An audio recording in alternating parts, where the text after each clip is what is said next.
answer the call. We stepping into the future and leading the charge. We only dreaming large, going colossal, impossible's nothing at all. Breaking the boundaries, making them fall, pushing the pathway through the world. I had took a note. The world evolve. Better get ready, cause we about to raise the bar. Let's go.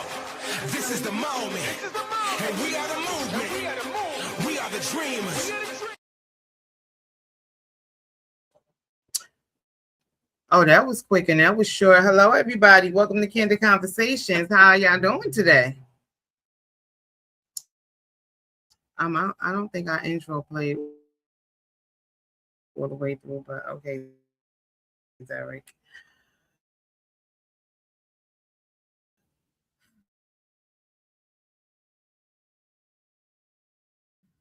Happy Tuesday, y'all. We are back at it with this. Let's bring out the anniversary man first. Mr. Roshan. Superman. All the time, Superman. I like it. I like it. It look good. Get me one, like a What happened? I like your hoodie. Your hoodie. This is a hoodie from when Conversations. All right. Freezing again. This is a 6-year-old hoodie when we first started. I just said I like it. Blame good joint. I like it. Thing is, blame Derek. I like it. Look good. I ain't got one. I think you freezing a little bit too. I think you just want to start today. But we not. How you doing? Happy anniversary. Appreciate you. 18 years in. I know, I'm about to fix it. Start my 19th. I can leave in a year and so, or I can stay for another, whatever. I'll see what that look like whenever I get to it. But it's been a nice career. It's been long. It go fast. So any firefighters any aspiring firefighters that want to become, a professional firefighter, get on the job. Do go fast. Just focus. All right. That was my fault. Just stay focused. And, do what you got to do. It's a great career though. So anybody that's willing to be because there's I was told there's a test coming up. So anybody that's willing to go into firefighting, reach out to me. Reach out to me. I don't mind giving you all the information that you need. Yeah, I hear you. I don't mind reaching out to you, reaching back out to you to give you all the information that you need. For you to have. Can you hear me? Can you hear me? Can you hear me? Yeah, I hear you. No, that maybe so. Yeah. I don't know.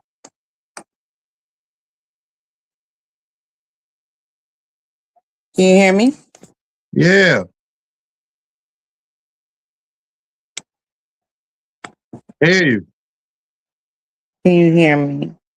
Yeah. Hello. Hello. Oh God. Oh, this is how we start. What the hell just happened? I'm gonna do like this look like I'm grabbing boobies, but I'm saying yes. Can you hear me? No. Yes. Yeah. Yes. I did something wrong. No, we hear you. You don't hear us.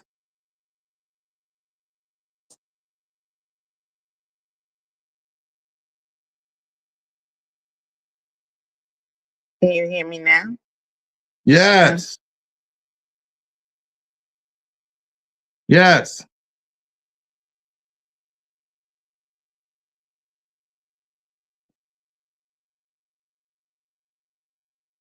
Add Derek.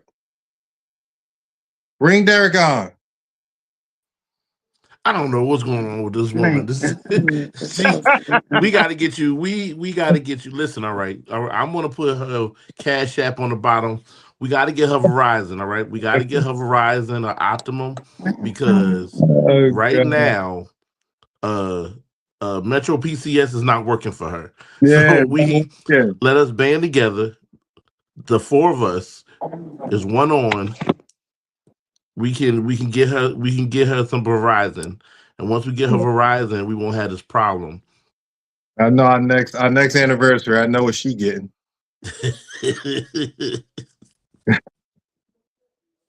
Look at it. She don't know what she did. Can't even help her. Poor thing. Uh-huh. Poor thing. Why she figuring that you know, you, as you were saying, you were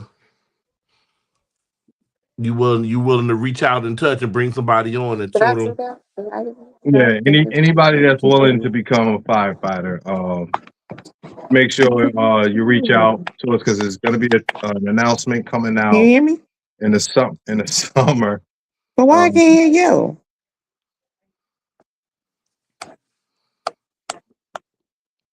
Jesus Christ. There's going to be an announcement coming out. I know why. I'll be back. Introduce Delwana. We got it. It's going to be an announcement coming out in the summer. So anybody that's willing to become a firefighter, we can go ahead and jumpstart this thing to get you all the right material, get you the online material for you to, start studying. So when it's time to take this test, you at least, you're prepared to take the test to become firefighter.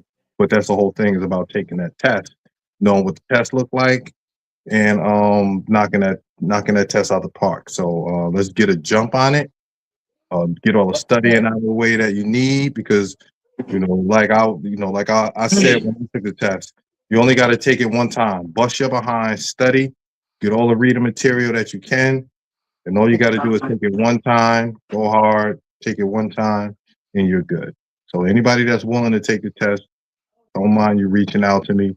My website is Sean Gates 73 SeanGates 73 at Gmail. And you can even send me a text at 862-249-0092. I don't need your your grandmamas and everything texting me, hey, what you doing? What kind of chicken you like? So don't you texting me no weird stuff. So, just text me the stuff. If you need anything about, firefighting, and I got you covered 100%. That's dope. But, as a former instructor, I have a profound respect for what you guys do, and even greater for the young people who buckle down to get that busted behind to get that test. I And I recently, appreciate that. You already know. Much respect to you and your wife. You guys came and knocked it out the park, and I appreciate that. I'm forever grateful for what you guys did for the kids of our community. Because you didn't have to do that, but you did it. Through the kindness of your heart. Teaching these kids on what this test look like and what they need to study to get on the job. And you guys knocked it out of the park, and I appreciate that. absolutely, absolutely, and it's also it's so cool when you look up on a fire truck and see one of your Mm-hmm. students on the truck, like y'all made it. Yeah, So that was a blessing for me to even be able to see yeah. um see one of our students on the truck. It was like, oh, this is dope. So I love it. um Cat still battling.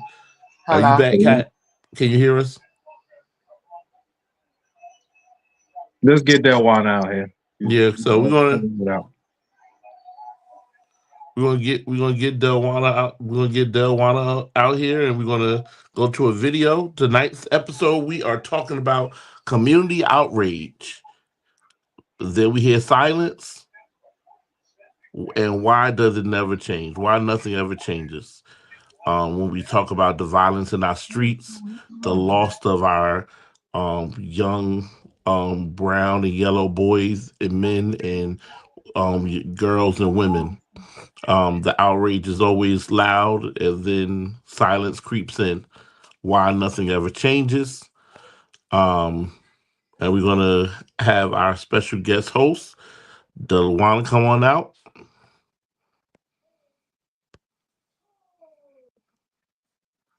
I'm gonna play around with these settings so we can get a better look at. There she go. Hey, sugar. Hey, sugar, do me a favor. Just call me Dell. Dell, thank you, thank you. Please, I didn't want to do it. We didn't get a chance to really talk, so I didn't want to just call you Dell and be disrespectful. But I appreciate that you. Thank you so Yeah. much. Oh God. Yes, May, please just call may me heaven Dell. smile upon you. Dell is perfectly fine. I appreciate it. It's gonna pop back out. You already know that it's gonna pop back out one time more throughout the Nah, it's show. gonna be Of Dell for the rest course. of the night. I got another sugar. Huh? Well, you know that already. All right. How y'all doing this evening? Everything is well. That's good. All right, Kyra, what's going on? Kyra need a new. We need to get her a whole new rig. Mm-mm. There we go. Okay. Trying to play with these settings. Okay, that'll work. All right. So we're gonna start with a video. I hope this video is the right video, but so I'm just gonna go with it. Start with deadly gun violence in Paterson, New Jersey. 4 people shot. One of them is dead.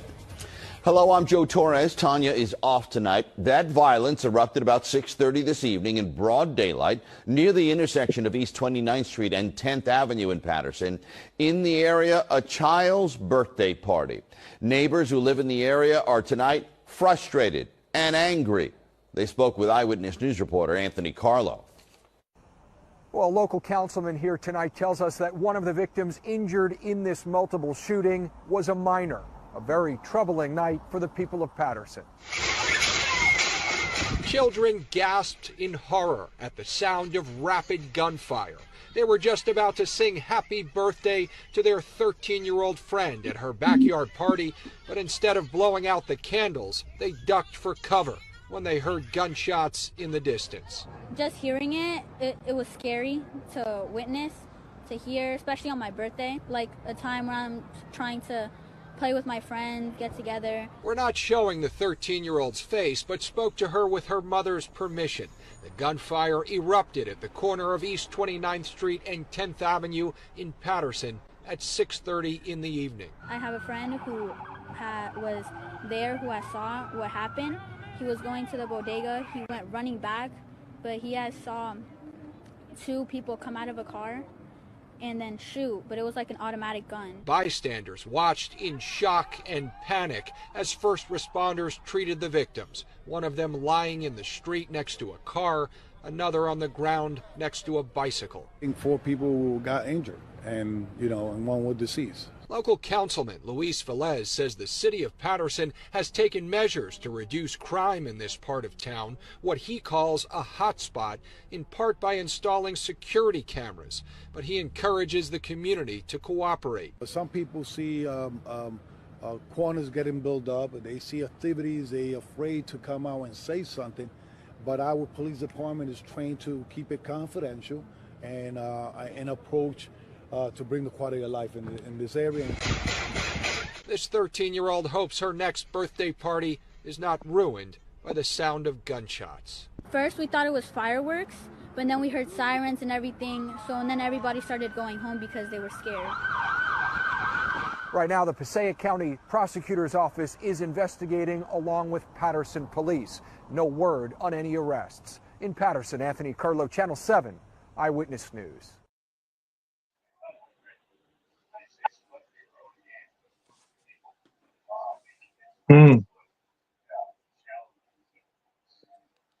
All right.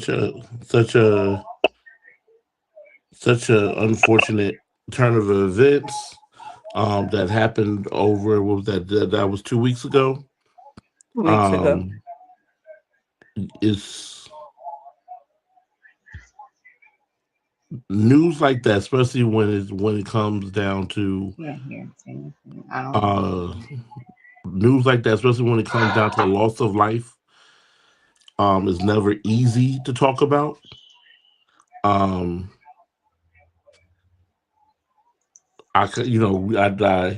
I tend not to say much because I think is the boots on the ground that you really want to hear from, the ones who are out there and are who are meeting the folk where they are and trying to give other ways to handle their problems.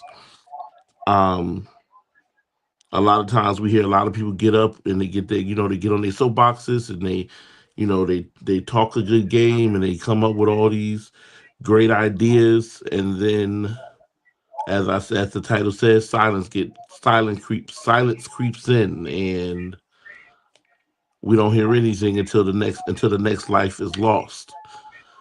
So today's episode is really talking about why do we find ourselves so naturally upset when a life is taken from us, or a senseless shooting happens around our young people, but the room quiets as time. Why do we tend to forget so soon, and just go back to life, as is regularly scheduled? So I'll say it doesn't go back to life as is regularly scheduled. Um as somebody who's been there, Hmm. right? You don't go back to life as is regularly scheduled. You now have to find a new normal. You definitely have to find a new normal. It's been almost 12 years for me, and some days feel like 12 minutes. And it doesn't, like, families don't go back to life as it has been, right? Communities don't go back to life as it has. They may not talk about it as much, but the families are still going through it, right? One thing that I've always said that is you find out who's truly in your corner once that casket is lowered, which is the unfortunate part when we do lose a life, right? You find out who truly has your back, who truly is there for you and understand your good, your bad, your ugly, right? And it's not always that way. It's not always that way. I am fortunate enough to be fortunate and unfortunately enough to be that person that I didn't have 12 years ago. I didn't have a Miss Dell. I didn't have a Delwana, right? That would stand in the gap for me when I had no words, right? I didn't have all of that. It's unfortunate that I gotta constantly keep getting phone calls. Dell, I need you to talk to this mom. Dell, I need you to talk to this family, personally and professionally. You know, I gotta be in a room and try to help a mom through her new normal, help a family through their new normal. And it doesn't stop. Like, so it may seem silent to other people, but it's not silent to the ones who's impacted by it. Right. It's not silent at all. Like, it's nonstop. I can, like I said, 12 years can be 12 minutes. Some days I can come in my house and there's pictures of my son around my entire house. And I can come in, walk past the picture, and be fine. I'll just use this past Sunday, I sent my other two kids, like we were just kind of like reminiscing on something my son used to do about me. And I was fine. I just kind of chuckled about it. And then I'm walking home from the train station and the tears just start flowing.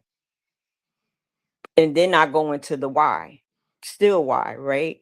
Why, just like that those families 2 weeks ago, why? Why couldn't those kids just enjoy their party?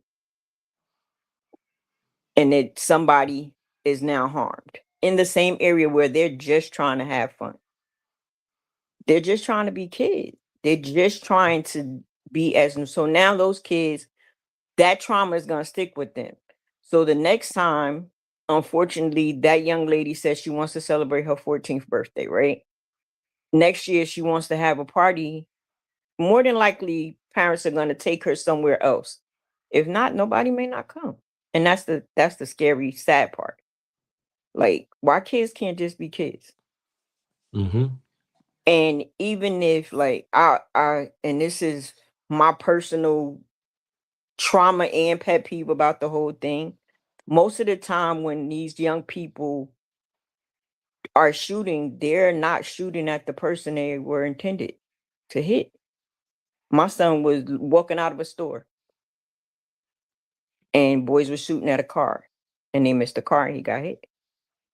The epitome of being at the wrong place at the wrong time. Right.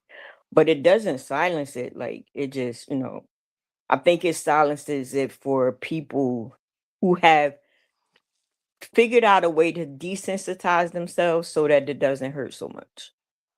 Mm. That's how I see it. I see like this desensitization of it, where like it's like I'm a feel what I need to feel in a moment, and then I gotta kind of shut down until it directly happens to them, and that's what we don't want. I Right. don't want that. I don't want another mother have to go through what I've gone through the past 12 years. I don't want siblings to have to go through what my two children have to go through. Their brother was their oldest. So now he's now almost 35, has now become the big brother to his sister, and he's the baby because his brother's no longer here, right? Communities are trying to figure out a way that we could still do things for our kids without them having to go to another city. Patterson, born and raised, right? And I often think, and I had this conversation with somebody recently. I said, I remember like physical rifts that I've had, I'll say, as a child, right? Or a teenager. But me and the person I've had that rift with are now in our 50s and 60s, and we can live to say, remember when we had that fight when we were in the 5th grade? And it's ha ha ha. Nobody does that anymore. Like it's unfortunate that our youth today, like their go-to is to take a life, which is also hurtful. As a parent and a grandparent, that's also hurtful. Some of the kids that I encounter or work with, that's literally like their go-to. But because they don't know nothing else. They Let don't me know anything. They don't know how to deal with those things. if I can chime in, um, Mm-hmm. because I always hear and even for myself, like I always say, a lot of times, and I remove you out of the conversation, because I didn't know you before that happened, and I was, always gave you my heartfelt. Um, but a lot of times, a lot of people don't really get involved until it lands on their lawn. On Yep. both sides, on both sides of the coin, whether Mm-hmm. you were the one where the bullet landed, or were you the one where the bullet was released? I mean, because Mm-hmm. there's two sides of that coin. There's somebody that shot that gun, and there's somebody where that bullet landed. So it's like when it do land on our lawn, now it's a conversation, and it affects us, and it affects the community different for us. Mm-hmm. I mean, so I was always fascinated with that because um, a lot of times, a lot of people don't speak up or come out. They don't. Even if I grew up in the towers. I mean, I hung out on, all around the first ward. I hung out, all through the first ward, and we all stuck to ourselves. You know what I mean? Like no third was gamma. You know what I mean? No, like we all had our own little, our own little community. I mean, and if it didn't land on our lawn, a lot of times, I'm not saying that it was a thing 100% of the time. But a lot of times, if it didn't land on our lawn, it ain't got nothing to do with us. It ain't got nothing to do with us. I mean, so I would like to gravitate to whereas the village is the village again. When it happened to one, it happened to all of us, and be more proactive. So as I remember, and I'm not placing this on anybody or anybody's children. I remember where Chris Rock said in a stand-up where he said, "You ain't raising college money. You're raising bail money." To where he was basically stating that a lot of us can see who's the children that has that potential to be that person, the shooter, the troublemaker, those people. But are we honest enough to have the conversations with the people or the parents to say, hey, you need to straighten this out because I see that maybe this, and not all the time that's an occurrence. So whereas who we think is going to be the troublemaker ends up being that troublemaker. Because a lot of times, the followers become the shooters, right? Like there's a lot of followers out there to where they trying to prove something, they trying to become a part of something, and they're gonna try to make their point. So they're gonna jump themselves on that front line to make their point. I mean, but I remember Chris Rock saying that, and a lot of people laughed at that joke, but did it hold any truth? So whereas we can see, not to cut you, Sean, but okay, like one thing that you said resonated with me, right? When you said like we know who those kids are, and sometimes you may know who those kids are, but as a parent, right, and a grandparent, it's not always the parent. Because there are, and I'm saying this from a personal experience in doing the work that I do now, right? And that I have done over the past 10 years, that even those that we now know that we know of, right? And I say that may have been the troublemakers, right? They don't necessarily, like, people are quick to like stigmatize them and say, oh, well, their parents must not be present, or that person acts that way because of whatever reason, right? But then you actually meet the parents, and for whatever reason, like, we got to take, you said about the village, when we were growing up, right? When I was growing up, I lived in the CCP, and then I moved from the CCP to the 4th Ward. The community, the village was your community, right? My brother and I have this standing joke that, like, we lived on the 15th floor in CCP. If we got in trouble, you got your ass beat from the entrance to the 15th floor. Whoever caught you, and then you couldn't go upstairs and be like, Miss So-and-so said da da da da da. My mother was calling Miss So-and-so, like, I know you wrecked them, and then we got it again, right? And not saying that that's the right way to go, because discipline that way may not work for everybody. But true. I should be able to say something to your children, right? And if you see my son in the streets, and you'll be like, yo, I know you come from good stock. And I'll go back to Jalik, right? I'll go back to Juice. Juice used to always say, I can't do nothing. And I'll be like, yeah, because first of all, I was a single mom raising 3 kids who worked all the time. So the community, along with my parents, had my permission. If you seen any of those 3 get out of pocket, whoop their ass and tell me later. Yeah, that was me, right?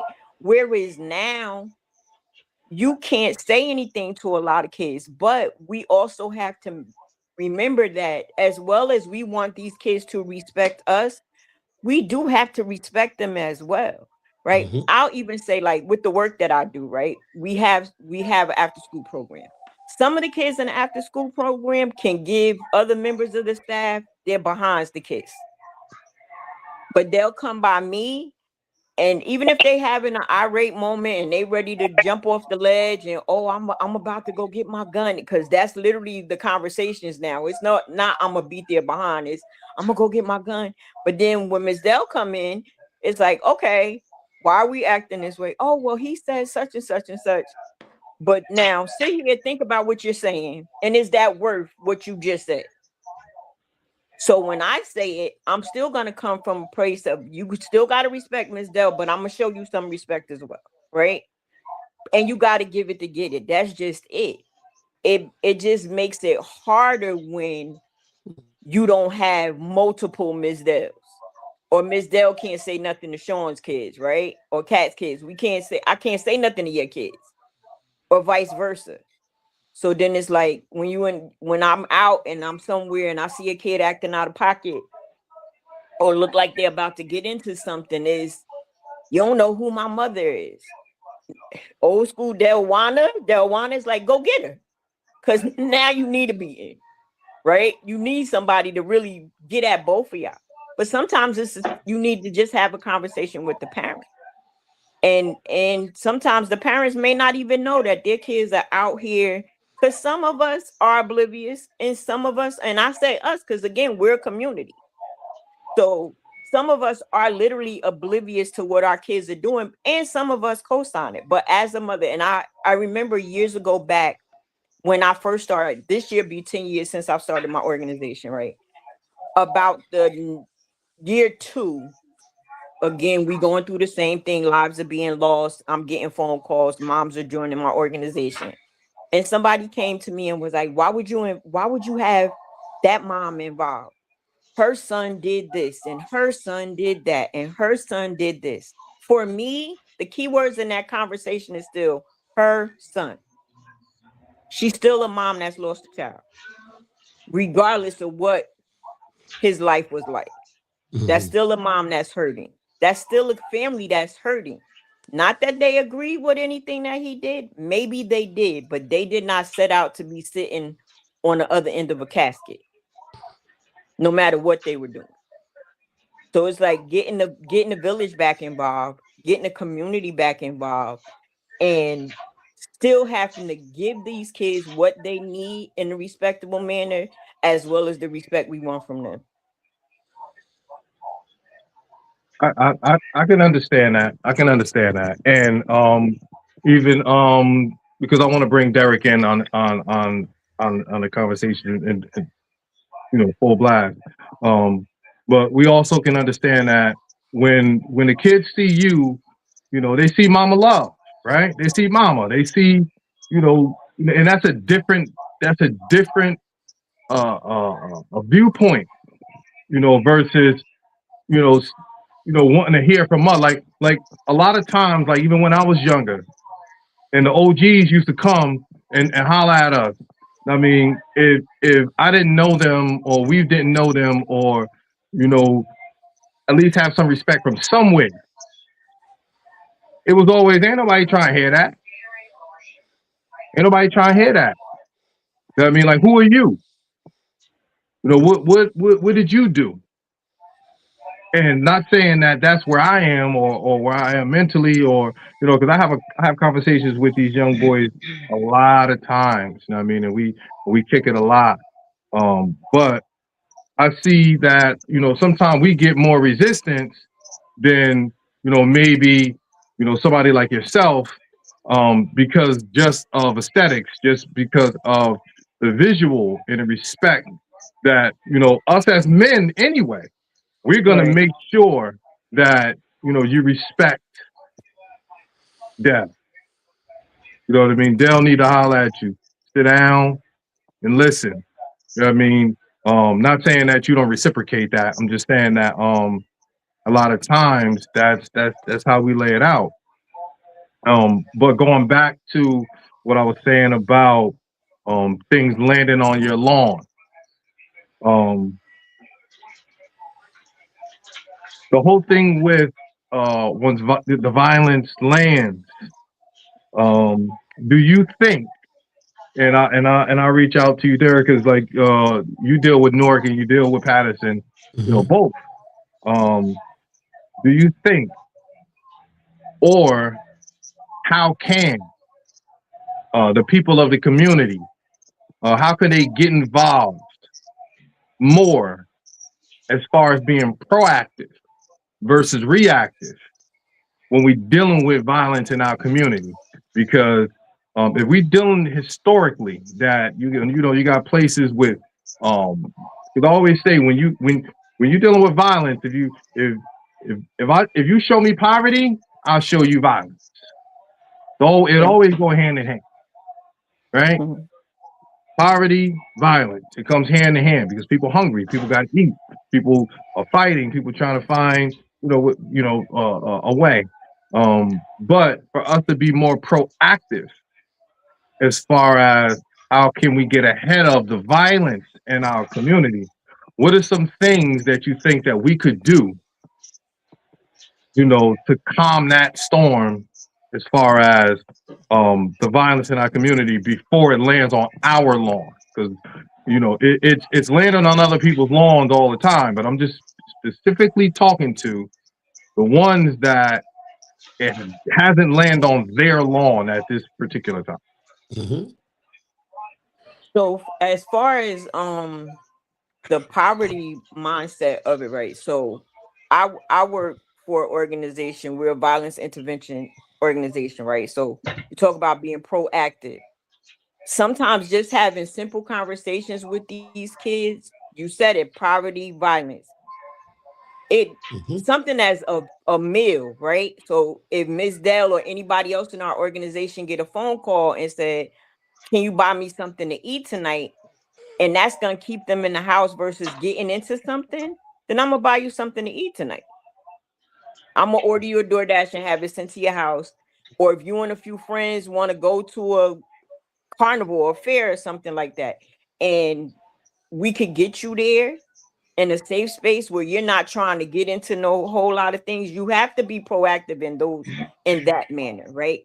Sometimes it does take, and it's sad to say, things happening for us to even be proactive, right? Because you're not going to, that the violence is there, right?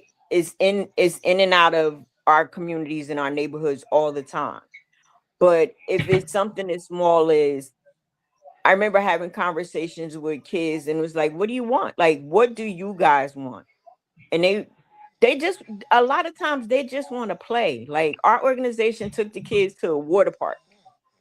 And to see these kids who usually are at odds with each other because they come from different blocks or different sides of Patterson or whatever, just being kids, like, we got the opportunity to just be kids, no matter what was going on around us, living in a CCP, living in the towers, right? We still got to be kids.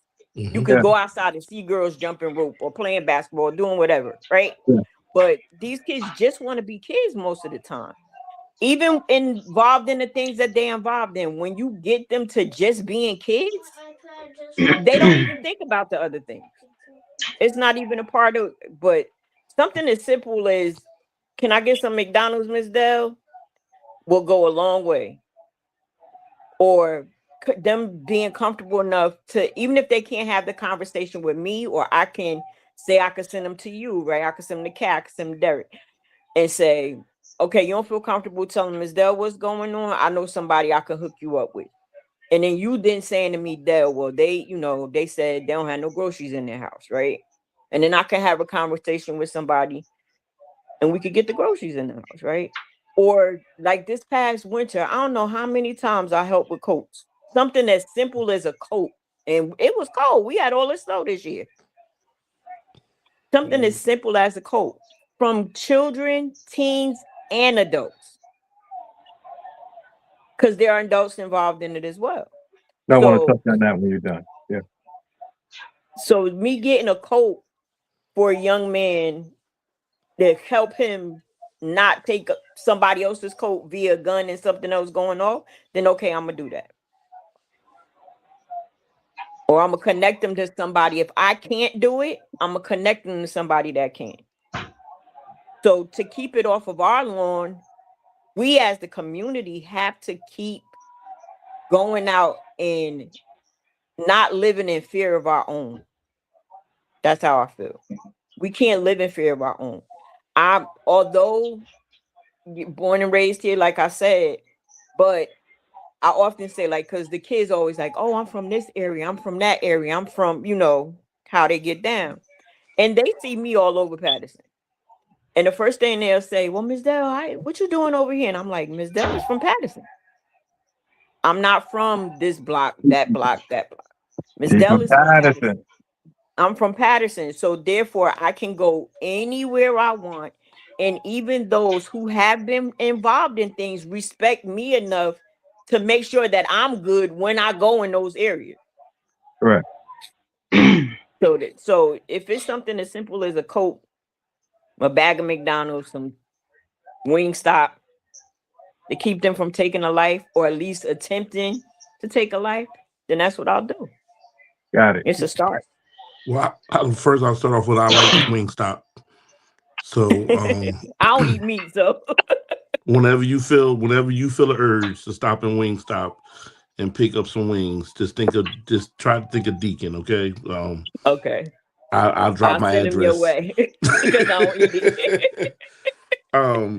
I think a big piece is, as you said, I was born in Patterson. I was born in Patterson. Raised in Newark, but I was dual raised. All my family was in Patterson. I lived in Newark, so I was the one. I guess I got the best and worst of both worlds. So, understanding the piece of the, you stay in your area. Your area. I'll never forget the first time. The first time I got jumped in Patterson was over by the projects. My grandmother lived in Building 8.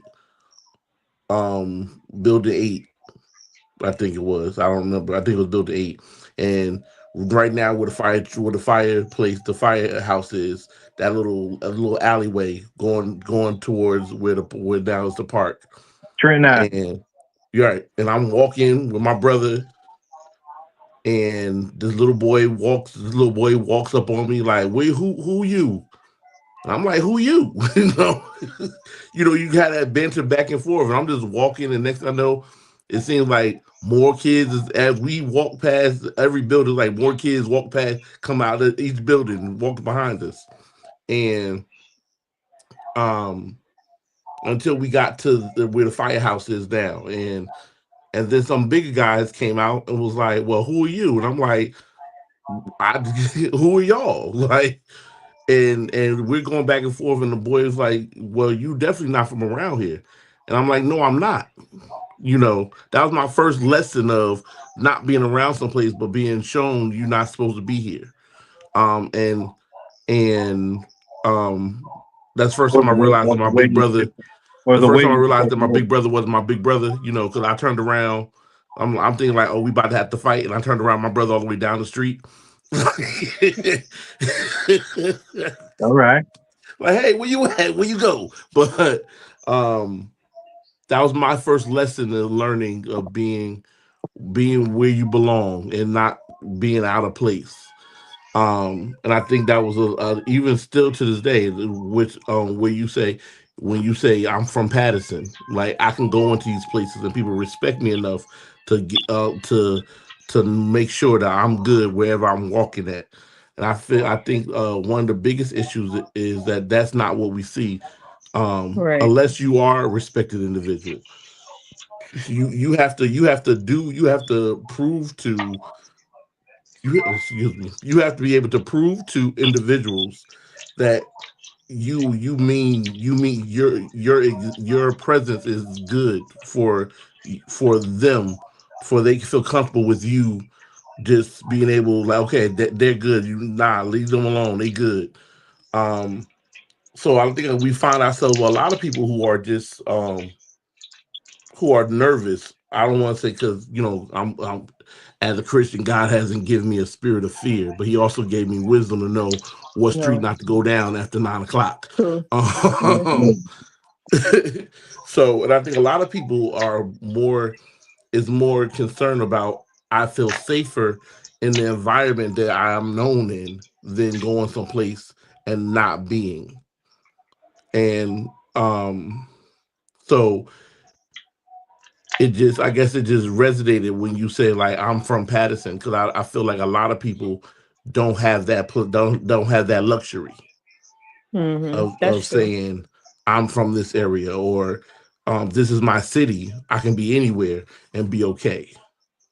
Hmm. So my question to both of y'all is, how do we, or uh, yeah, how do we, or when do we get to that place, or that place of confidence where we say, I'm from Patterson, and it don't matter what nothing else. How do we get there, or when do we get there to that place? I'll be quick. Yeah, I'll be quick. My cloth is a little different, right? My cloth is a little different. I'm from the cloth of man, born knowledge. Um, I ain't gotta go no further. All right. And I wasn't the brolic thug type dude. I was the fly dude. Like in '90s, I was in You're Versace. like my brother. Yeah, I was in Versace and Coogee. You know what I mean? But the word out was, you ain't touching that dude. I mean, that was man little brother. Little brother. You Yeah. know what I mean? That was born knowledge cousin. That was Keith cousin. Know what I mean? So my brother was a straight head buster. I mean, you ain't even you ain't. I don't even want to go there, but you know what I mean. So my family we was huge, but we didn't know each other. Hmm. I mean, we didn't know each other. Know what I mean, so I was protected when I didn't even realize I was protected. Know what I mean, Right. so it gave me sort of a sense of I was able to go a lot of places because even though if I didn't know, everybody in that hood, I knew everybody in the hood. You know what I mean? Like I would go to Alabama projects because I have family in Alabama projects. You know what I mean? I would go. CCP was right across the wall, so we was always cool. But when it went down, it went down. I mean, you had Brookslow. New people in Brookslow was cool with people in Brookslow. New people in Fifth Ave, Grand Street before Grand Street went down. You know what I mean? Hmm. So it was just a whole thing for me. Um, Knowing who you know, my family was established, and that gave me sort of a pass. Um, and also me being me, because my skill set it was my skill set. I mean, I dibble and dabbled in community service a long time ago. I mean, you can look up flyers in the '90s to where I was doing concerts and local concerts and softball games and basketball games. Like I was doing that in the '90s. I mean, I had my own record label in the '90s. I had my own uh, candy store and barbershop in the '90s in the towers. I mean, called HMS, which is Harold, Man, and Shiny. It was dad, brother, and brother. Know what I mean, so we was established as business owners. Know what I mean, we was established as we doing work in the community. So it was a thing that you respect them because they trying to do something for the community. So Right. why would you try to touch them anyway? But at the same time, my brother was you know, in and out of jail almost his whole life. I mean, and nobody would touch him. You know what I mean? Because when they go down, they go down. You know what I mean? So now, and even Dell, when we talked about that prior to this, um, you got two siblings in the same household, right? One Hmm. going right, one going left, whatever whatever way you choose to say it. I mean, my brother was locked up almost his whole life. I mean, until he came out and did whatever. Now he's a business owner in Atlanta. You know what I mean? So sometimes it's environment, sometimes it's mentality, sometimes you just need a conversation with somebody different. Sometimes there's a lot of different things that you know what I mean, but it's greatness in all of us. You know what I mean? Right. My brother called me 2 days ago, and we sitting there on the phone, and he just started. another business. And it was like, okay, the ultimate hustler is back. You know what I mean? Like he just put his hustle in somewhere else. And I always in a say, positive way. yes, like so, these kids that's on the street that got their hustle in one way. I mean, sometimes they scientists. I mean, they CEOs. They business owners. They just put it in a different or negative place. So if they have somebody that can redirect that and place that into something to where like to where they can manage so many people. You know what I mean? Like, cause that's what you're doing. You're managing Right. people. You know what I mean? You're putting people on schedules. You know what I mean? You're like all of those different things. You know what I mean? So if you can place that into something that is more monumental to yourself and to the community, I mean you'll get more out of it than just the jail cell. You know what I mean? But I wanted to touch on the outrage and silence once Dell finishes. Yeah, that's where he's going next. So, Del. Appreciate it. You just said something prevalent, right? Talking about yourself and your brother, and it brought two thoughts to my mind. Yes, as a parent, I raised three kids in the same household with the same morals, the same values, the same everything, right? I got three different people, Yeah. right? Mm-hmm. Juice was the kid that if he ever got in trouble for anything, he never did it again. My son Jacquees, his motto was, "She gonna whip my ass anyway, so I might as well do it. At least I did it." Right? That's how he. But they same thing, and I often think about. Remember, prior to his passing, he had gotten engaged, and when he started dating his fiance, he said to her, "If it's a baby daddy you looking for, I'm not your guy." He's like, "Cause I still live with my mother. I can't take care of no kids." My mind was, "Why your brother and sister didn't get that memo?" I was in the same house. And I love my grandkids. I'm not saying that. And I love my kids. But it goes to show like the difference in you can't always say like it's the parenting, it's just how everybody's lives are scoped out and the way Yeah. they interpret things, right? Yeah. Another thing you said about like your brother being who your brother was, and of course I know your brother, right? And I know your cousin. So your brother being who he was, it even whatever his lifestyle was, it didn't end in people losing their lives from my perspective, right? And I'll go Mhm. back to that again. Like I can count still to this day on one hand when we were younger of the lives that may have been lost due to violence. Whereas now it's like our kids and grandkids can't count on both hands, let alone one, right? So, and then even with you saying like your brother would pretty much knock somebody's head off, he wasn't trying to kill him. True. I don't think. No, you got it right. Whereas now, yeah, but now is that is the go-to, right? Yeah. Even when you're angry, even if I got a beef with Sean, like me and Sean gonna get it in. No, I'm gonna take Sean out. Like, why is that the go-to, right? Why is that your way of dealing with it? But then you have to find out what's going on deeper that sends them to that. I get it. And I agree. Hmm. Absolutely, absolutely. Y'all hear? So, Can y'all hear me now? yes, we hear you. Can you hear us? That's the magic question. Welcome, cousin. Welcome. Hi, Finally. everybody. It's one of those days where nothing goes right. It's just one of those days. How So, y'all as doing? No, we we can't. Hold up. We can't hear you. We can't You hear got you. jokes, That's Sean? so Did you? wrong. You got you got jokes?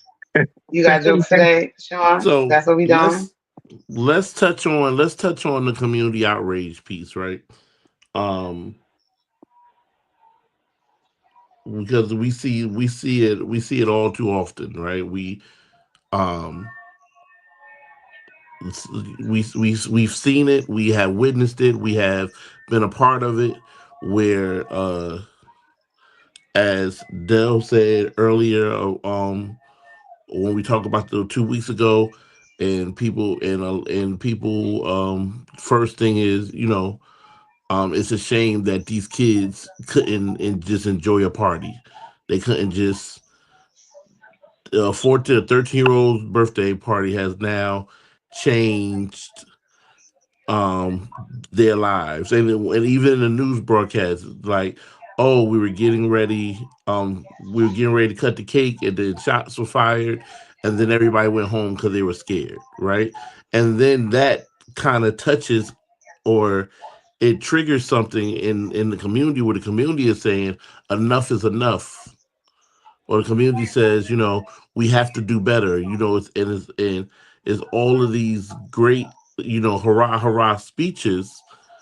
Um, but why do we feel, or can we say, do the speeches, and does the hurrah hurrahs, and the walks, the peace walks, and like Roshan and some of his good brothers who have started the initiative with the quarter zips, the quarter zip brunch breakfasts and things like that. Are all of these things, are they changing anything, or are they falling on deaf ears? I say let's give Kyra, since she's Hey. And I think he's Sean just got on. I think he's in the waiting room. But I'm just gonna say, because I've been listening the whole time, even though I've been trying to fix my mics. Um, I can say this: when I I was born in Patterson, but I'm gonna say I got 3 kids, one girl and 2 boys. And when I came back to Patterson, because I lived in North for 11 years, so when I came back to Patterson, I came back to a different Patterson. It wasn't the same Patterson I left. And I had to change, or should I say, I had to relearn the Patterson that I came back to. And the Patterson Mm. I came back to was horrible because there wasn't resources for my kids. Like, even though my kids lived, they was basically, I'm gonna say, raised in North. And the school that they went to had so many resources where I didn't have to worry about them being outside running the streets. Like, they had a music program. My daughter used to play the violin. My daughter played the violin. She used to go to Fiddle Fest in the summertime, and perform at North Symphony Hall. And this was all through her school. My son played football. They was always active. I came back over here. I ain't know here Mhm. we go. what happened. Mhm. Girl, you turned your mic, both your what's names off now. You good? Kyra, both of your microphones are off.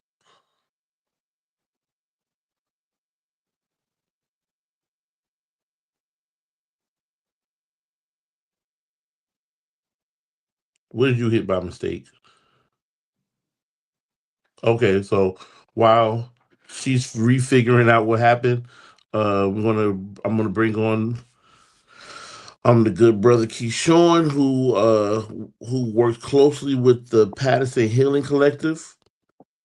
And Uh, myself. And then reissue your question. I Hmm. think I'm back. Can okay, you hear she's me? back.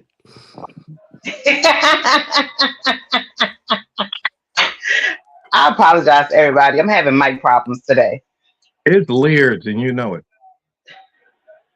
I don't know what's going on today. This is crazy business. You But gotta give up Metro PCS. It's okay. We're gonna work on it. But we know it's y'all Lear's gonna and leave yeah. y'all gonna leave my good Verizon alone. Um, is your guest on? Yes, he's on, but you finish your statement and then we'll. Oh, so basically what I was saying was is nothing is to for me and how I saw things that there was really no resource. If it wasn't for the fact that when I came back here and I was trying to figure out what I was gonna do with my kids, I called Sean. Sean told me before my cousin born because he had a football team, and my son got on Nifty, and I'm blessed for that because the friends that he made in Nifty he still has to this day, and my son's 21 years old now. So, and they're good kids. Like being in that program, those kids wasn't out in the streets. Now they grown, they went to college, they got jobs, whatever. They're good kids. Didn't really have to worry about them, and I didn't have to worry about him getting into trouble because I knew their parents. I'm not a very friendly person. I'm not, I don't like, get to know people like that, but I do like to know who my kids' the parents that my kids hang out with. I like to know who they are, where they going, if where they at. But me being from Patterson, like I was born on the Main, so I could walk all through out here, but it was just coming in here, coming back to Patterson to a whole nother different Patterson. I was scared until I, got familiarized myself again with Patterson. But it's scary because some people here ain't nice. It's not like how it was like back in those days where you knew your neighbor knew you. It's that village is long gone. Some of these people you can't even have a conversation with people no more.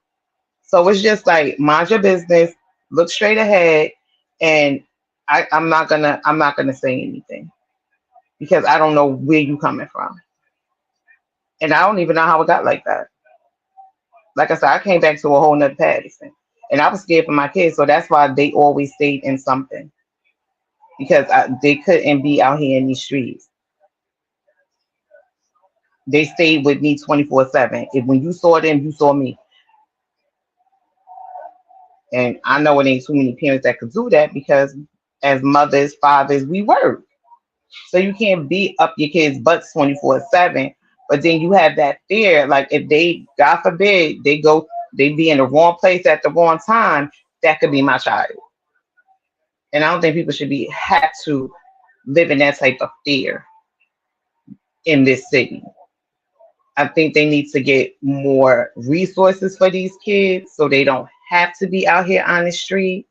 I don't know if they need to enforce some curfews where these kids ain't out here after a certain time, but something has to give because nobody should be scared to live in this city. And That's I all I think gotta that's say. and I think that's a good segue into hearing from brother Keyshawn, who works closely with the Passive Healing Collective and who got those boots on the ground. I've seen from afar what the brothers are like as they walk through and do wellness checks and talk to the brothers. The same brothers some of us may drive past or we may cross the street. These brothers are walking up and having conversations, real conversations with, and um, I applaud it. I see it and I applaud it, and I would love to, open the stage for to say welcome and thank you for coming on, and let's have a conversation. Tell us, the question was posed was the efforts as what you and your comrades are doing, and as Sean with the what he's doing with the young men with the quarter zip brunches and the work that Dell is doing. Um, when another crime happens, when another life is taken, um, why do we feel like nothing's changing when we know that there are people out here like yourselves who are actually on the ground doing the work? Okay. First of all, hello everybody. Again, my name is Keyshawn. I am an outreach worker with the Patterson Hill Collective. Recently a part of the CCRT team as well. And to answer your question of why we tend to feel like there's nothing being done when there's another life being taken, is I would say is because a lot of people don't involve themselves in why this violence is actually happening. So I mean, like, when I say that, I mean, like, people hear about the violence, they know about the violence, but what what are they actually doing about the violence? I mean, like, I'm one person who's willing to intervene and de-escalate these issues between whatever neighborhood or whatever personnel it may be, and which some people may look at it as, well, that don't got nothing to do with me. I'm not getting in the middle of that. Or maybe even like, oh, that's such and such from over there. Like, that don't matter to me. Like, it's a lot of different opinions, a lot of different perspectives that we have to take into consideration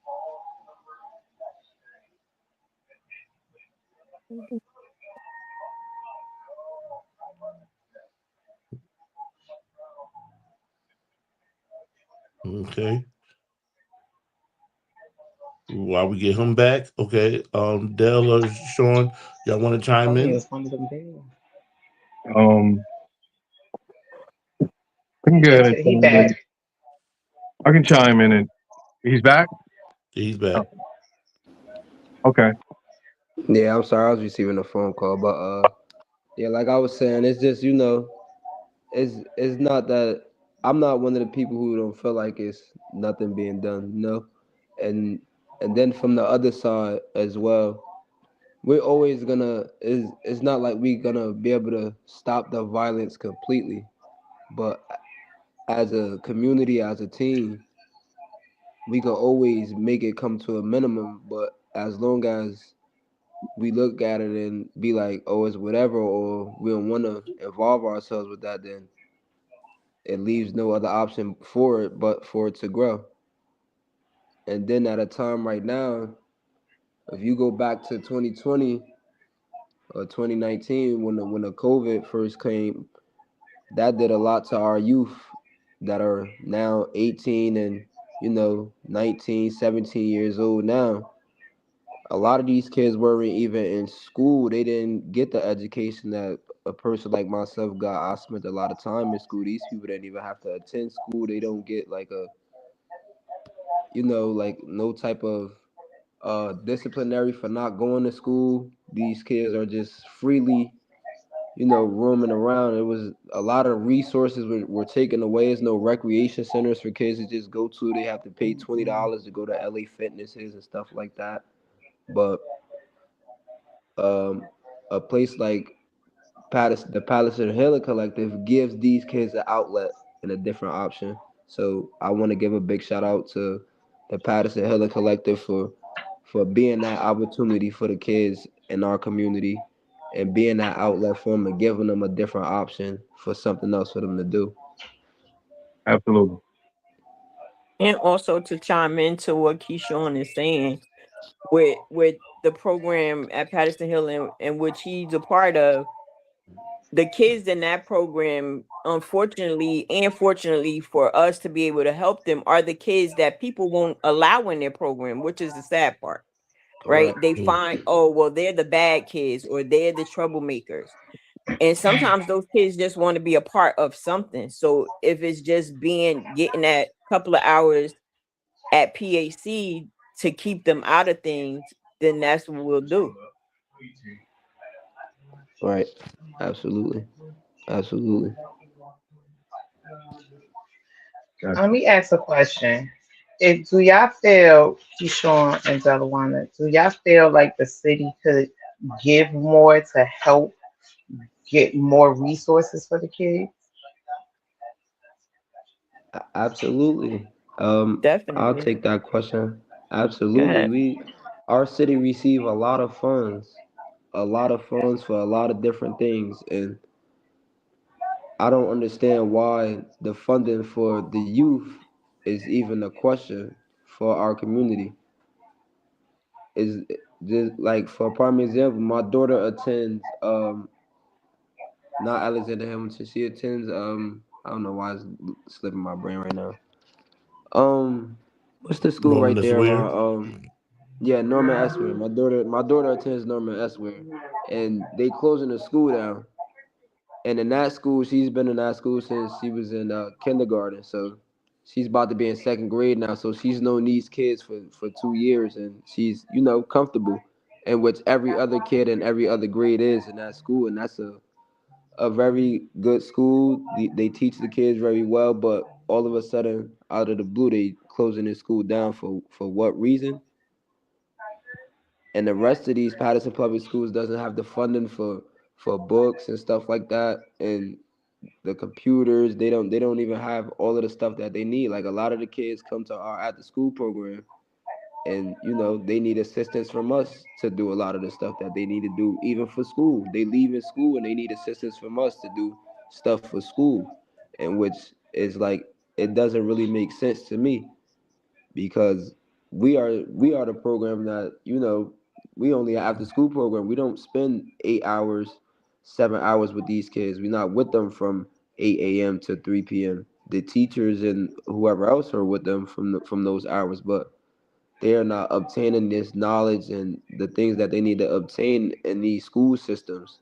And then after the school system, they're not coming to a program like ours. 9 times out of the 10, majority of these kids is roaming the streets if they don't have the parents that have enough, control or a different outlet for them to play another sport or, do other things for them. And unfortunately, these parents in this community don't have the jobs that are paying, or some parents don't even have the jobs to even, take care of or have that other outlet for their kid. They may just have enough to put the food on the table and that's about it. Maybe they have several other kids. It's just all different type of scenarios for different people, but it's just that solid foundation of a school system with the resources that's supposed to be there for our youth, the things that are supposed to be there, the recreation centers that are supposed to be there, the youth pick jobs in the summer. How many of those are going to be available for the youth?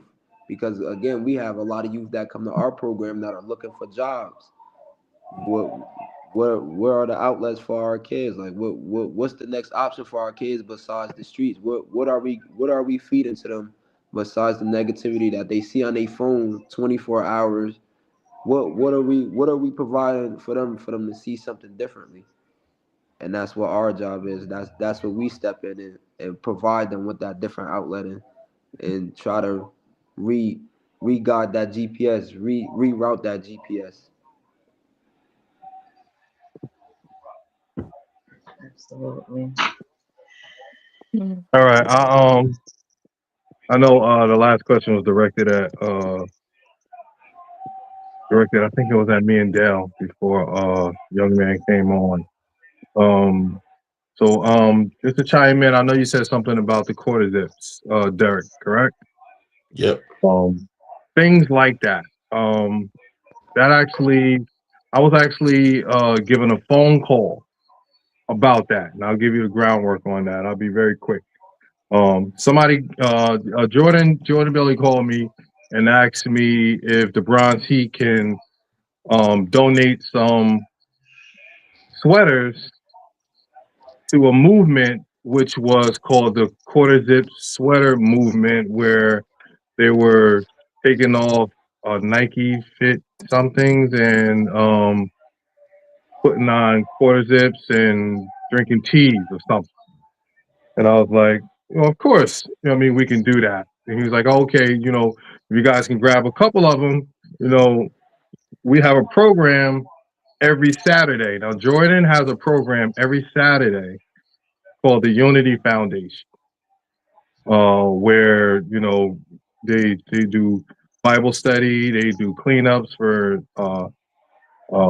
elderly. They do all types of stuff like that, just the same as some stuff that the Healing Collective does. They target the youth.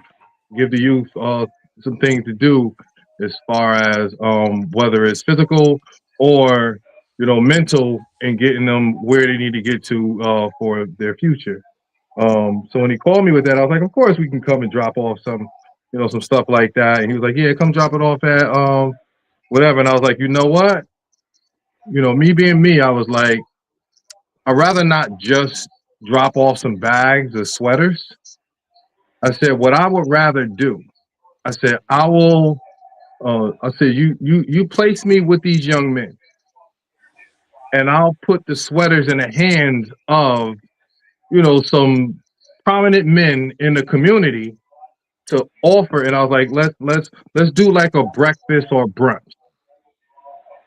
And instead of us just dropping off a gift, I said I can have, a prominent man, or what we perceive, or whoever, as a prominent man, can deliver at this brunch to another young man and give him some words of encouragement and have a conversation with him about whatever he wants to have a conversation about, just to give them words of encouragement, right? He was like, you know what, that'd be dope. Like, could you get, some dudes to come, and each dude can deliver a sweater to each young man and speak to that young guy? I said, absolutely. So when he called me back, he was like, yo, let's do a brunch. And I was like, yeah, let's do a brunch to where it's like, we can, have food, and we can decorate and give the kids an experience versus just a gift. And we can have people to come and speak, and once we had the first one, we had all the kids there, we had the sweaters there. They brought the little teas that they drink or whatever. And all the kids came in, they took off their hoodies, and they put the sweaters on. And Benji came, the mayor came, Kenyatta came, chief of police came, all of these people came and had the conversations directly with the youth. So we decided to say, you know what? Instead of this being a one-time thing, let's do this every month. Once a month. Let's have a brunch every month. And when when we sat there and kicked it, I was like, you know what? I don't want to have it here, because some of the kids from down the hill can't go up the hill. Some of the kids up the hill can't go down the hill. Okay. But if we can have it in different places every month, maybe we can bridge that gap to whereas, we can start, collaborating, because there was 2 young men that almost got into a clash at the first one because they were from different neighborhoods. Mm-hmm. So we got ahead of it. So I was like, you know what? Instead of doing it here again, let's do it down the hill. Then let's do it over there. Then let's do it over there. And let's do it over here. So we can go ahead and do it in different neighborhoods. And the kids from the Unity Foundation is going to follow no matter what, because it's their program. But we'll be inviting kids from the neighborhoods that we go into, who are actually the churches or the businesses who choose to adopt it. They whatever kids that surrounding their neighborhood, they can, come to that and enjoy the brunch and the conversation and the speeches or whatever, we had to offer them. And every month we had it, and it was successful. And a lot of the kids, they love it, and it's grown. Every month there's been more kids and more men showing up.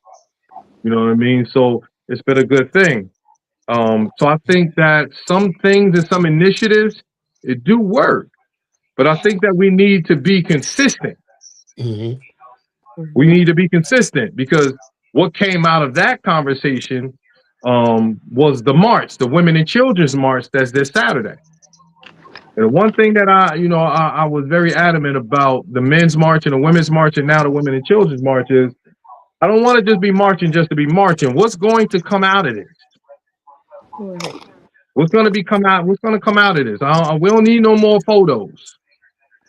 I mean, we don't need no more pictures. We don't need no more videos of us lining up. We don't need that. What type of initiatives is going to come out of it? What type of camaraderie is going to come out of it? What type of programs that we can come, you know, because you got a lot of different people in the same space at the same time.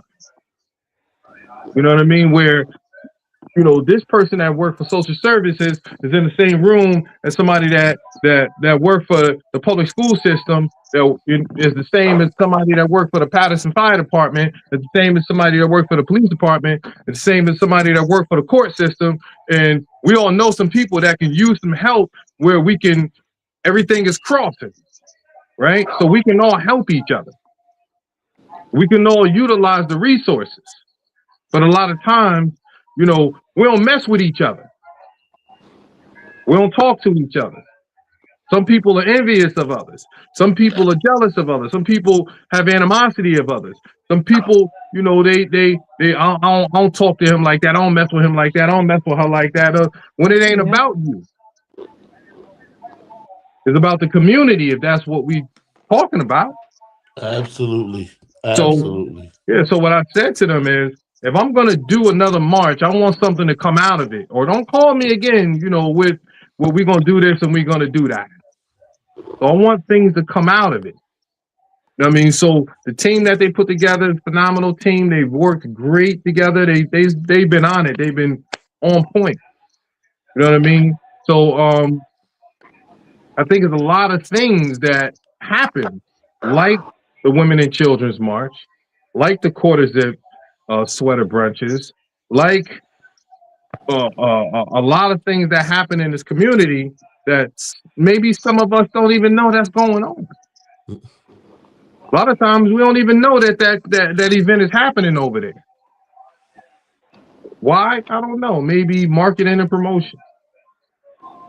Maybe because, you know, more people ain't talking about that situation versus that situation. I mean, but there's a lot that go on in Patterson. Like, they'll do a lot in Patterson. You got your Kelly Moss Browns. You know what I mean? You got your Jamie Bland. You know what I mean? You got your healing collectives. You got your Project Reconnect. You got your Unity Foundations. You got your Bronze Shields. You got your Bronze Heat. You got your Patterson Cares. You got all of these different community advocacy groups that's doing great work in the city of Patterson. But everybody always say ain't that happening. There was just an autism carnival that happened last weekend. How many people was there to support that? You know what I mean? So there's a lot that go on in Patterson. Now, I want to get out of the way. So when you're talking about outraged and silence, and Dell, I want your input on this, because I truly believe in you in this aspect. I believe that silence comes because a lot of times it's a lot of work. It's a lot of work. And people don't realize how much work it is until you get involved in it. It's a lot of work. There's a lot of time away from the house. There's a lot of time away from your family. There's a lot of time away from the things that you like to do. I mean, being out there in the community, being out there, boots on the ground, walking through these neighborhoods, you know, handing out these jackets and these coats and these book bags. It's a lot of work. Finding the money to do it, taking the money out of your own pocket to make sure that these things happen. And people take these things for granted. I done spent a lot of my own money for the betterment of my community. And I don't complain about it. And I'm gonna continue to give more. I've given a lot of my time. But I think once people realize how much work goes into this, because we already touched on the whole land on my lawn thing. We already touched on that. We get it. You know what I mean? A lot of people don't really get involved until it land on their lawn. We already get it. But understanding the aspect of how much work that goes into this. Like I've seen Dell, you know, when everything happened with her family. And she was walking through the neighborhoods. When she was making the post. When she was going to different events and speaking engagements and all of these different things. It's time consuming. It's work. It's a lot that you have to do. And a lot of times if it's not your passion and it's not your purpose, a lot of people is like I'll go if I'm available. I don't always go when I'm just available. I go because this is my calling. This is my passion and this is my purpose. I mean, so I think a lot of times it goes silent because we upset for a moment and then it banks down. But when it's us, when it's my son, when it's my nephew, when it's my daughter, when it's my cousin, when it's my family member, yes, it's gonna sting a little bit more and a lot longer.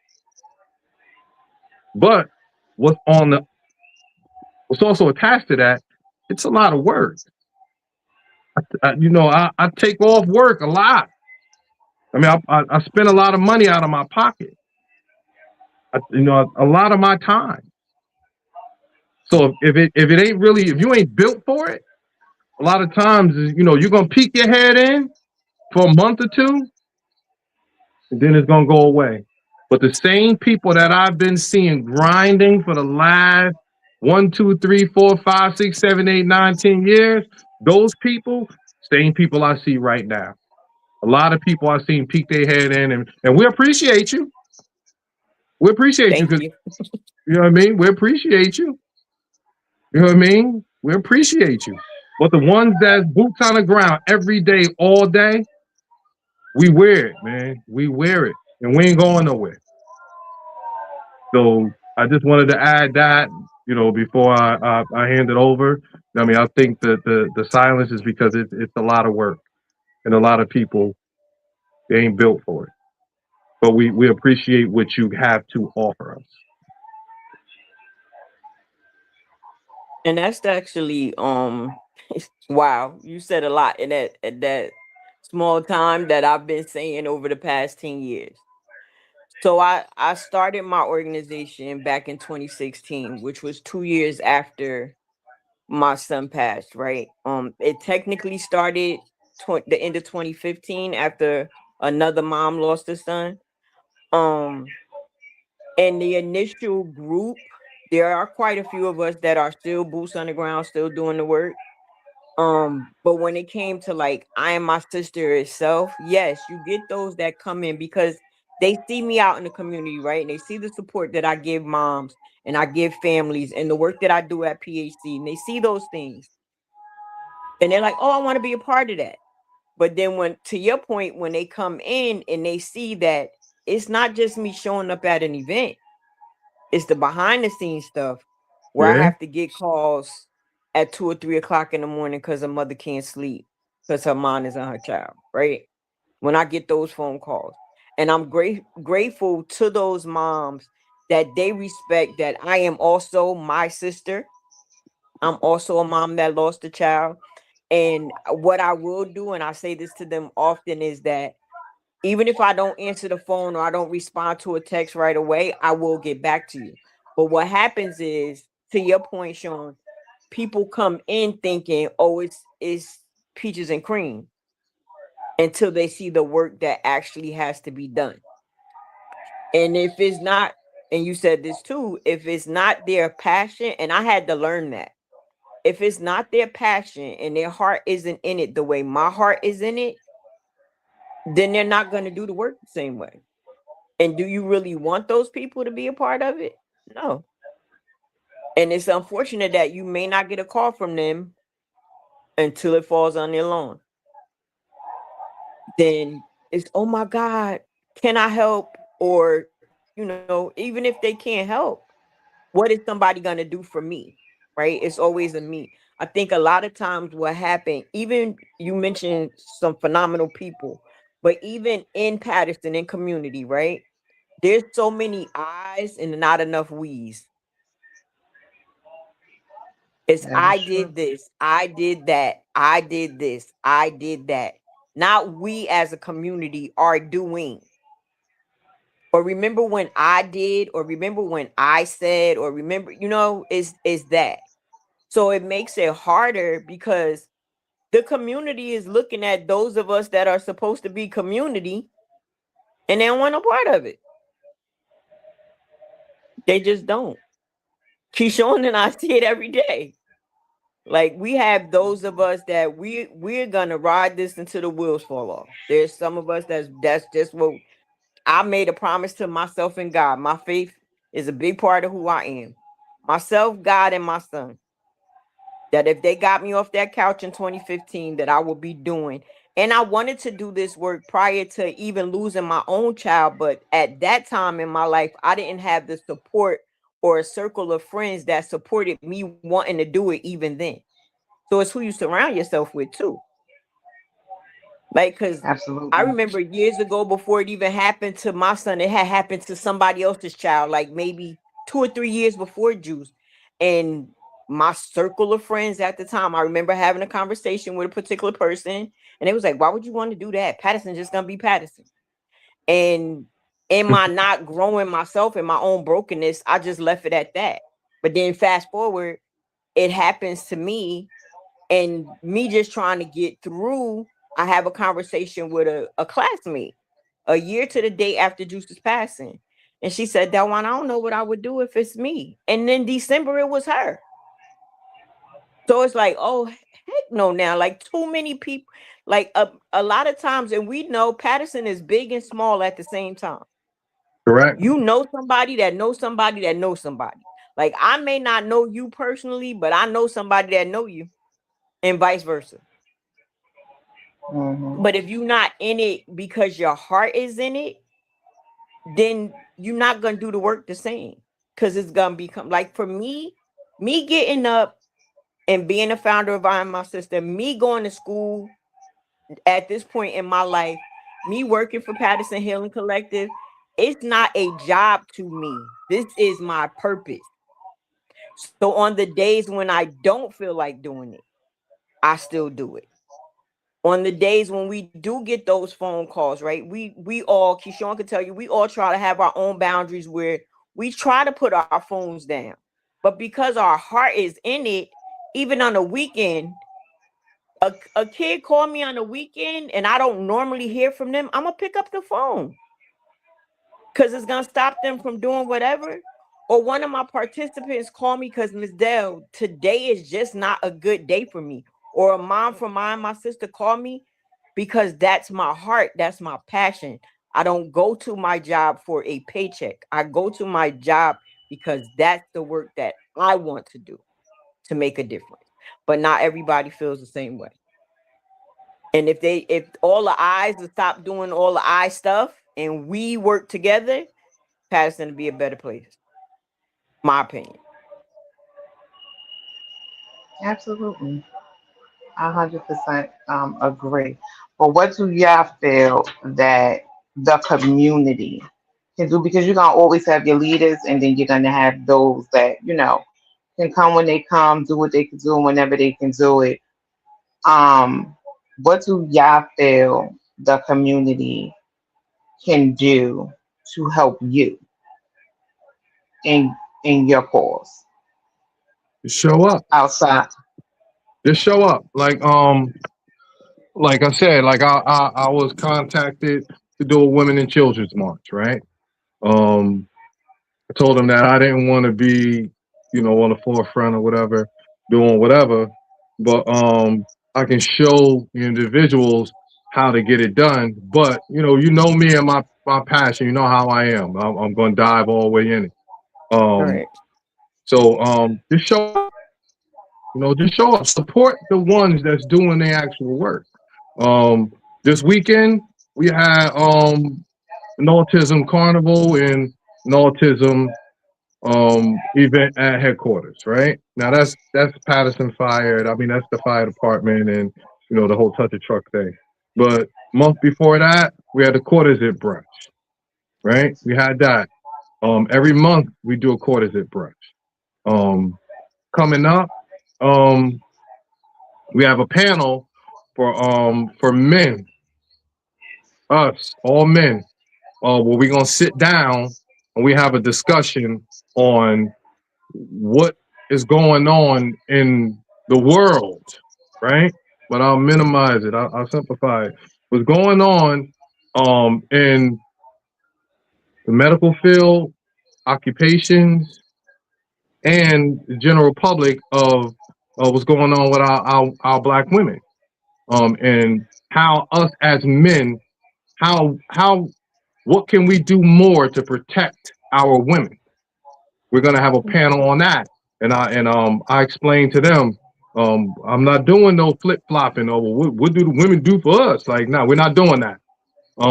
It's going to be about um what's going on with our women and what can we do to support our women and protect them better than they're being protected. There's another event in May that's coming up, which is a Women's Empowerment Summit at International High School. There's another event. There's a round table, which was, I think, Dell, there was a round table that just happened. Am I right? About women empowerment. Yeah, it was actually mental health. So that came about based on an event I did back in January where I had a vendors event. It was a fundraiser that I do every other year. And just women being there to support one another, but also the thought process came from like we as women, a lot of times, like you ever heard the saying check on your strong friend? Yeah. So Who's there? because Who's there for the one that's always there for everybody else? for who's always there for everybody else, like, right? And Yeah. then in conversation, and I feel like this, like, would I have wanted way more women there? Yes, but I think the women that were there were meant to be there. And the conversation went was you don't realize the woman sitting right next to you, right? We go to these events, showing you and I talking about like we go to these events all the time. The woman sitting right next to you is going through the same exact thing that you're going through. Yeah. But neither one of you are you too busy being strong to say it. Yeah. To say it. Like we all, like I'm an empty nester, right?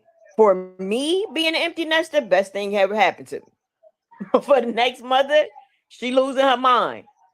But she Yeah. not gonna show you because Dell feels good about being an empty nester, right? Yeah. I'm also a student. I'm also a career person. That still like Keyshawn and we do this work. So sometimes this work is heavy.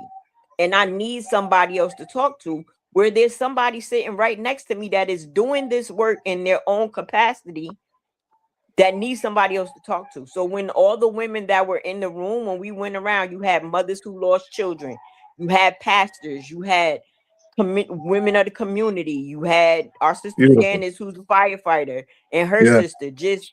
But every woman in that room, can't nobody say that we all wasn't going through the same thing and didn't even know it until that Mhm. conversation took place.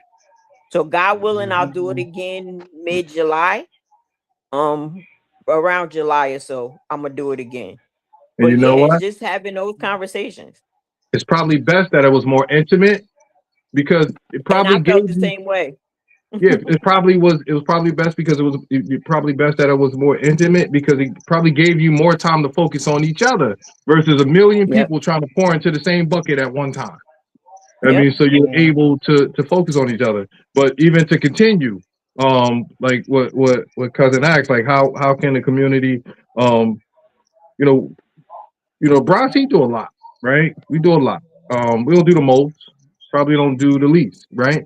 But we'll do a Christmas thing where we drive all through the city and we delivering gifts like we Santa Claus, right? Before that, we doing the Thanksgiving giveaway at excuse me, at the Masonic Temple. Right before that, we doing the Halloween event where we doing a haunted house and all of that, and this, that, and the third. We doing our annual cookout. We doing the carnival. We doing all these different things, right? And it's not for funds. It's not for us. We ain't asking for anything. We ain't asking for anything from anybody. You know what I mean? This is us giving to the community. People ask, what do the kids have to do? You know what I mean? Like, just did a carnival last week at Pennington Park. You know what I mean? So continuously trying to do more for, just show up. Just show up. Just appreciate what the people do. Not speaking from my perspective or from me, from Dell or Patterson Healing Collective, Unity Foundation, departments, the city, whoever. Appreciate the things that people do selflessly. That's very, very paramount. Very much a key. Selflessly, because you got people that peek themselves in, and it's for selfish reasons. Yep. It's a photo op. It's to say I did it. But I know people that's been doing this for 1, 5, 6, 7, 8, 9, 10 years.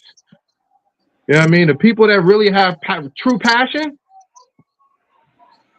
they ain't going nowhere. The ones that just want to show up and get them an award and then disappear into the sunset, they're only around for a season.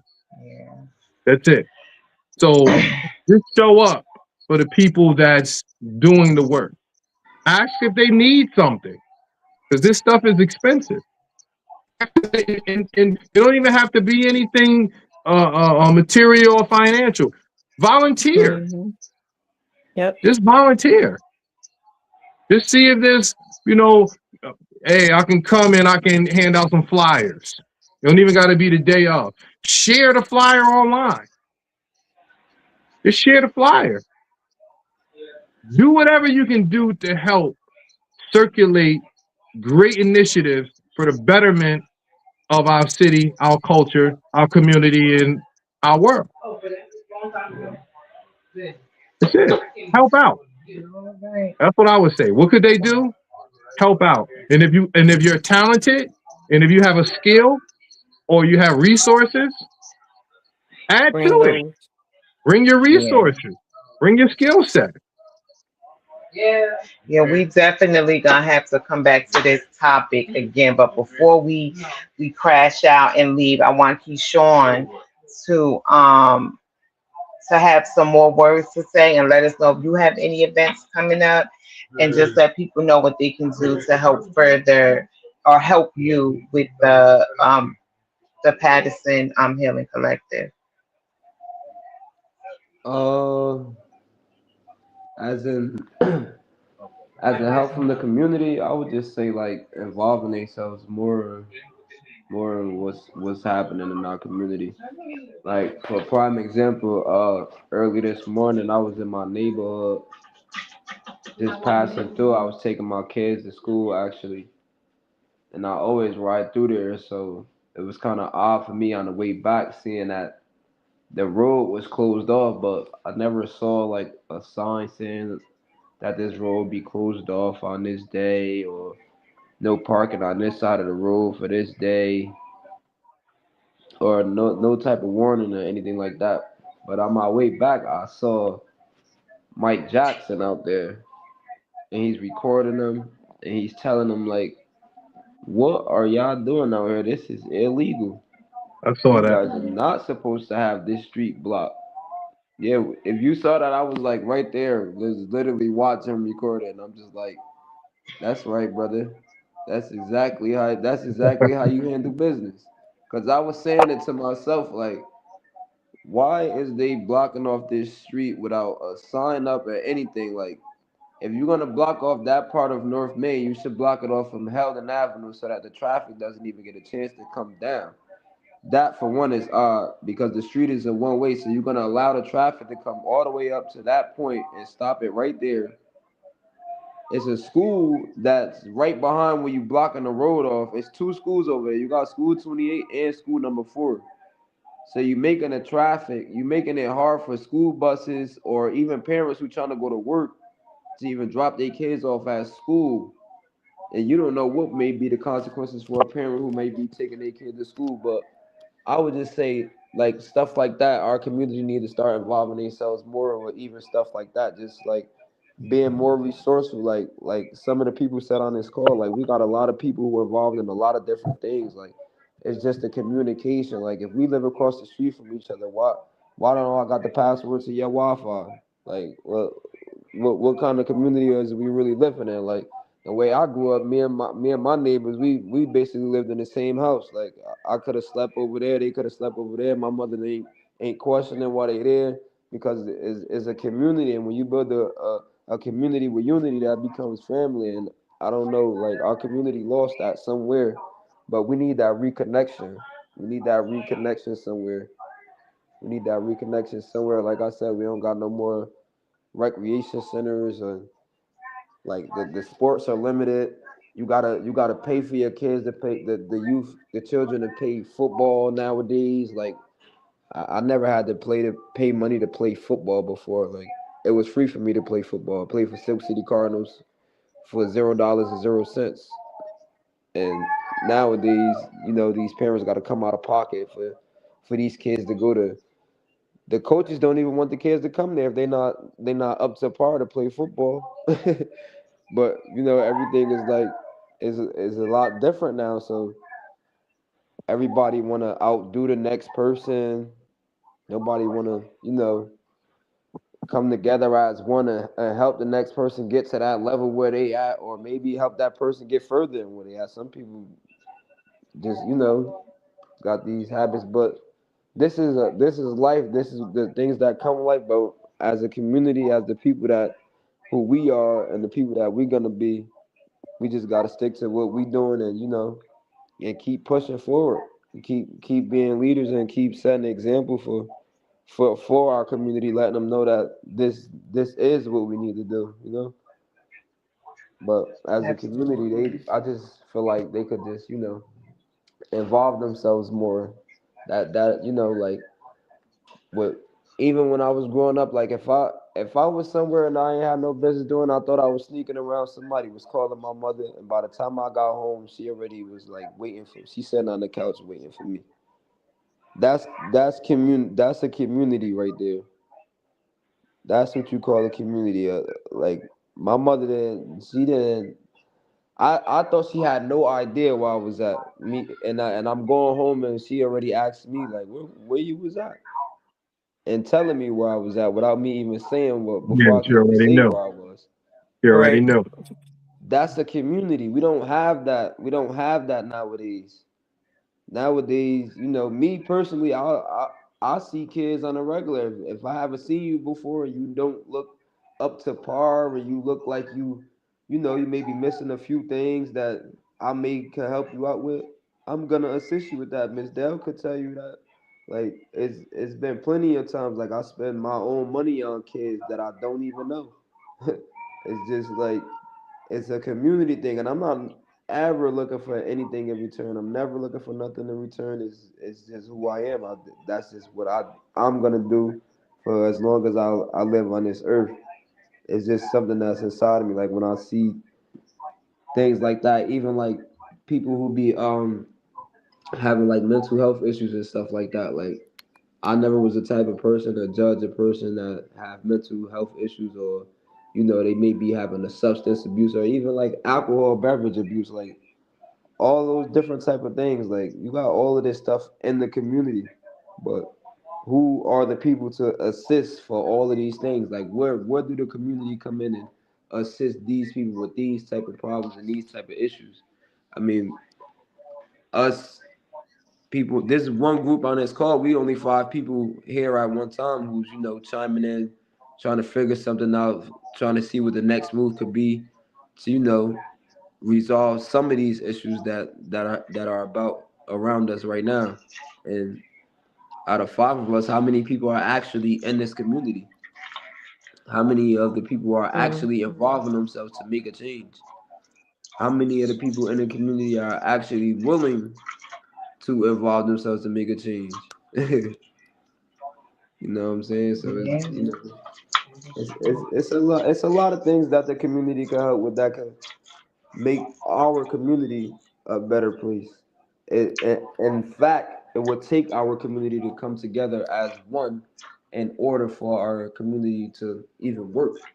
Because if majority of the community is not on the same page, then what's going to be the story of the book? What's being written? What's the understanding? Where we going? That's why you see a haywire here and there, because it's only a handful of us that got our fingers on 1,000, 10,000 human beings at one time. Mhm. But you see the work being Absolutely. done. You see the work. You see the work being done. If you look at the statistics of when these groups and these people like Patterson Hill and collectors involve themselves in these communities, you see these statistics begin to drop. You see these things get to change drastically. Though it's not like it's just 2 or 3 things that was changed. No, it's drastically. You get numbers like 150 people dealt with, you know, several people rehoused, and you just all different type of resources and outlets for these people that were never inside of the community at all. So if the community come together as one, like you said, we got firefighters, doctors, we got lawyers, we got city council, we got people who got these degrees, they educated, they got these positions, these jobs, they got this stuff. And what are we doing? We gatekeeping? Let's help our people. Let's help our people get to that next level.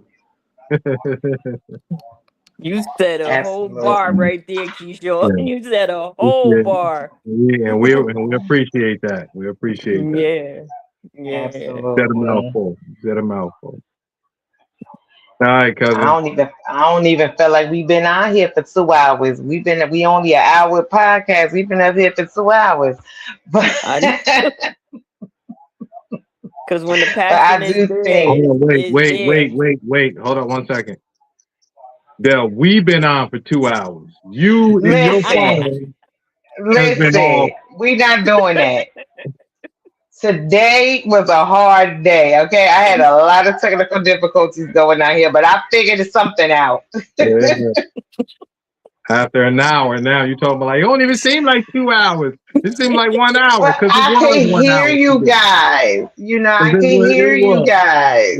It was No matter 1 what, hour. I was It was still 2 part hours of for it. us. So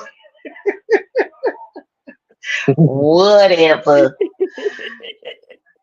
See, Delawanda, that's what happened. Be your own family. You Be your got own some nerve. family.